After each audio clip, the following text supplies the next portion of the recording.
Pare por alguns segundos. Agora pense com honestidade no último ano da sua vida, não no que você planejou, mas no que de fato aconteceu. Você tem cumprido as promessas que fez? Tem corrido atrás de seus objetivos? Está nutrindo sua relação com quem de fato importa? Desde o último janeiro, sem perceber, você recebeu algo que nunca volta: o tempo. Dias comuns, manhãs repetidas, noites cansadas, promessas feitas em silêncio e adiadas com a mesma facilidade.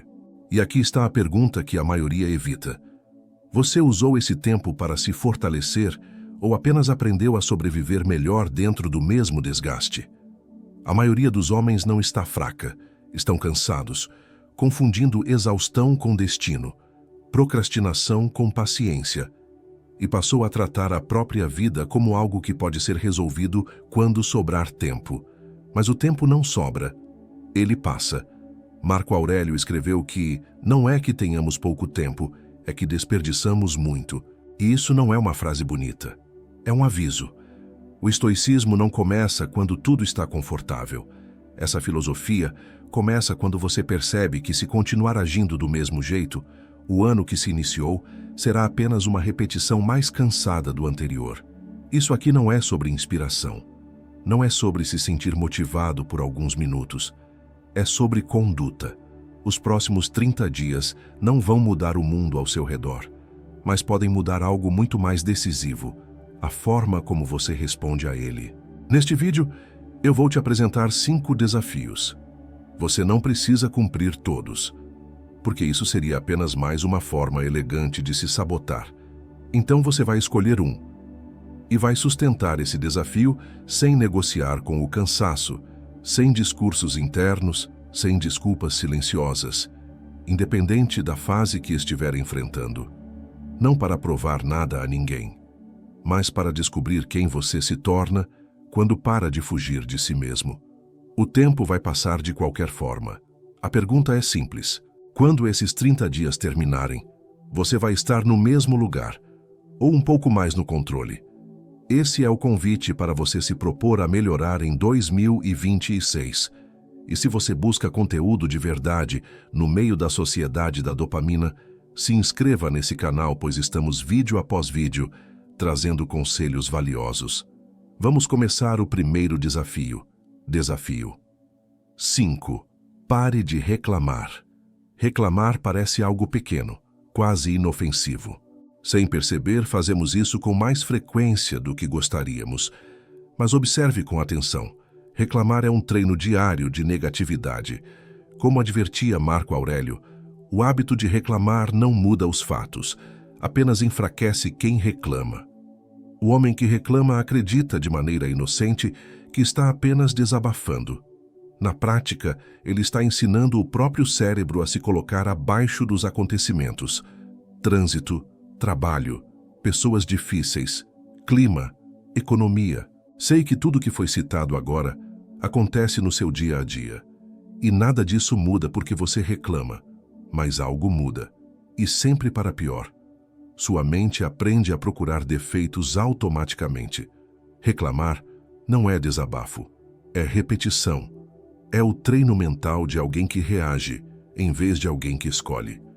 Durante os próximos 30 dias, este é o desafio. Não verbalize reclamações, nem para os outros, nem dentro da sua própria cabeça. Isso não é positividade forçada, não é fingir que está tudo bem. É disciplina cognitiva. Toda vez que surgir o impulso de reclamar, pare. Observe. Não lute contra o pensamento. Não se julgue por senti-lo. Apenas note. É aqui que eu entrego o meu próprio controle. Esse impulso revela exatamente onde você está se sentindo pequeno diante da realidade. E aqui está a parte que poucos aceitam. Reclamar não alivia. Reclamar educa. Educa sua mente a enxergar o mundo como um inimigo constante. Educa você a esperar frustração antes mesmo de agir. Educa sua postura para a derrota silenciosa. O homem que quer se fortalecer não começa mudando o mundo. Começa limpando o próprio discurso. Por exemplo, quando aquele colega chato do trabalho aparece. Ao invés de reclamar, busque alternativas. Um fone de ouvido, uma tarefa pendente. Algo que mude sua concentração de reclamar para concentrar em algo que realmente importa. Porque quem não governa as próprias palavras, não governa nem a si mesmo. Esse é o primeiro desafio. E ele é simples, não fácil. Te convido a tentar segui-lo por 30 dias e contar sua evolução nos comentários. Desafio 4. Interrompa o ciclo dos pensamentos negativos. Pensamentos não surgem para te proteger. Eles surgem porque você não está vigiando. Como alertava Epicteto, se você não vigia propriamente, alguém ou algo fará isso por você. A maioria dos homens acredita que pensar demais é tentar resolver situações e conflitos, mas isso é um erro caro.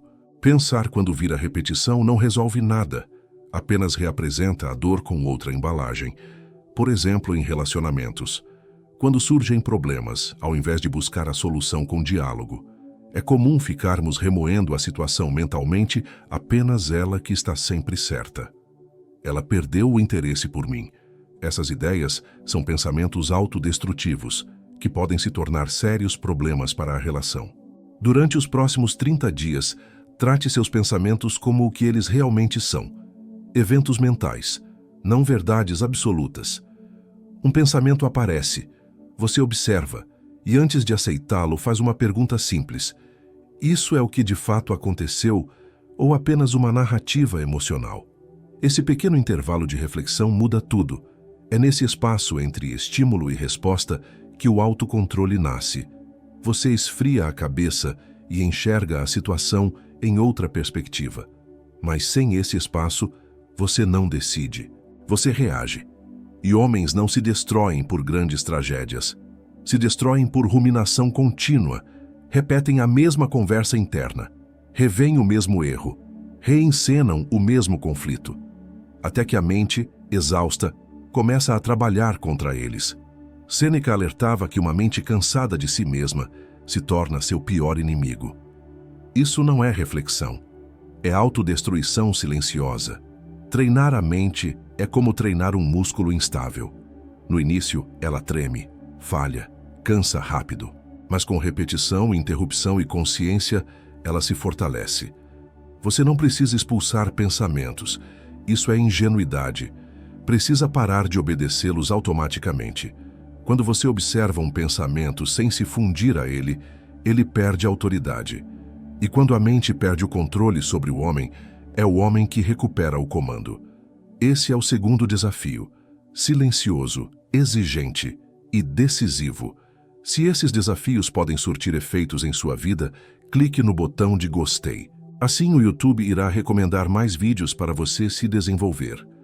Agora vamos prosseguir para o próximo desafio. Desafio 3. Pratique o desapego. Apego não é amor. É medo disfarçado de necessidade. Quase ninguém gosta de admitir isso. Mas todo homem sabe onde se agarra quando está cansado demais para sustentar a própria mente.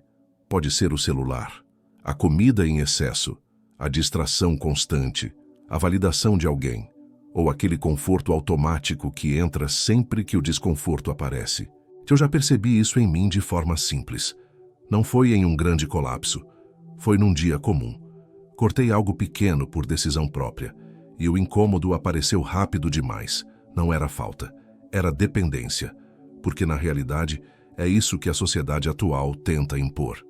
Sempre pensamos que precisamos nos permitir a tudo e que está tudo bem, mas durante os próximos 30 dias, este desafio é claro. Retire deliberadamente uma dessas anestesias modernas, não para se punir, mas para observar. O desconforto que surge não é um erro, é um diagnóstico. Sêneca alertava que não é livre quem depende de algo que pode ser tirado. E essa frase pesa mais quando aplicada ao cotidiano, não ao papel. O homem que não suporta a ausência não domina a presença. O homem que reage imediatamente ao desconforto não escolhe, apenas responde. Quando você retira o que te anestesia, algo fica evidente, quanto da sua estabilidade foi terceirizada.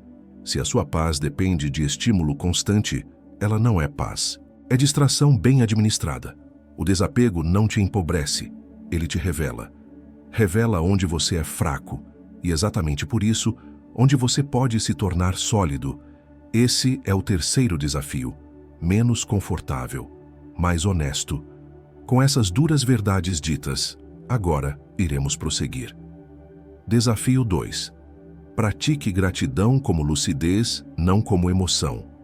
Gratidão não é entusiasmo, é clareza. A maioria dos homens rejeita essa prática porque a associa à fragilidade. Mas o estoicismo nunca tratou gratidão como sentimento bonito. Tratou como leitura correta da realidade. Eu aprendi isso num período comum da minha vida, não num momento especial. Dias longos, rotina repetitiva, cansaço acumulado, nada dando certo, mas também nada desmoronando. Foi ali que percebi. Eu ainda estava de pé, ainda suportando, ainda funcionando. E isso já dizia algo importante. Durante os próximos 30 dias, o desafio é simples e exigente. Reconheça conscientemente o que já existe, o que você já superou, o que ainda sustenta, o que te apoia mesmo sem aplauso. Marco Aurélio lembrava a si mesmo que, ao acordar, ainda possuía mente, fôlego e capacidade de agir, e que isso bastava para cumprir o dever daquele dia. Isso não te acomoda, te orienta. O homem ingrato vive em dívida emocional com o mundo, reage demais, exige demais, se frustra fácil. Você, o homem grato, passa a enxergar o chão onde pisa, e por isso escolhe melhor os próximos passos. Gratidão não te torna passivo. Te torna menos reativo e mais estratégico e positivo.